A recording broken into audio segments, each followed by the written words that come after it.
Look at this. This isn't a person failing. This is a system working exactly as it was designed. The problem is, the system is ancient and the world is new. You think you're choosing to procrastinate. You're not. You're having a reflex, an automatic response coded into your DNA. And today, I'm going to show you the code so you can rewrite it. Part 1. How it happens. It starts with a trigger, a difficult, boring, or ambiguous task. Let's call it the thing. The moment your brain perceives the thing, your prefrontal cortex, the logical planner, says, "We should do this. It's important for our future." But a different part of your brain, the amygdala, your emotional threat detector, screams, "Warning! This is boring. This is hard. This might lead to failure." This creates a negative feeling, dread, anxiety, boredom. It's a subtle form of pain. Now your brain, in its infinite wisdom, has one primary directive: move away from pain and toward pleasure. It immediately starts looking for an escape route. It scans the environment and sees the easiest, fastest, most reliable source of good feelings available: your phone, social media, a video stream. And that's the loop: trigger, hard task, negative emotion, pain, automatic response, distraction, temporary relief, pleasure. It happens in a fraction of a second. It's not a conscious choice. It's a deeply ingrained, reflexive habit. That is how it happens, every single time. Part 2. Why it happens, the root cause. So why is our brain built with this massive self-sabotaging glitch? 2 reasons. First, evolutionary mismatch. Your brain is programmed to value immediate survival over long-term planning. For our ancestors, the threat was a tiger in the grass, not a deadline in 3 weeks. The world rewarded immediate action and energy conservation. Your brain's default setting is to avoid any task that seems difficult and won't provide an instant reward. It's not broken. It's just running on software designed for the Stone Age.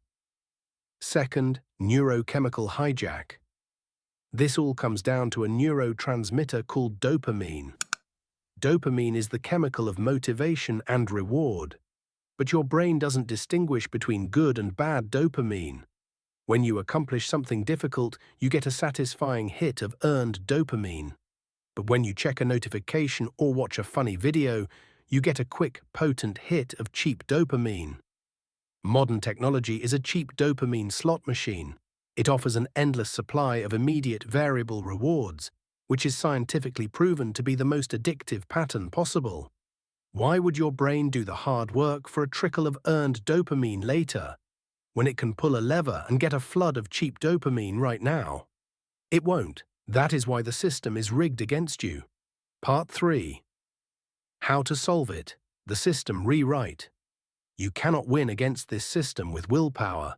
You have to dismantle it and rebuild it with rules that work with your brain's flaws, not against them. Here's how. Solution 1. Disarm the threat, the 2-minute rule. We start by defusing the initial pain signal. The brain sees a huge task and triggers an anxiety reflex. Your job is to make the task so small that it doesn't even register as a threat.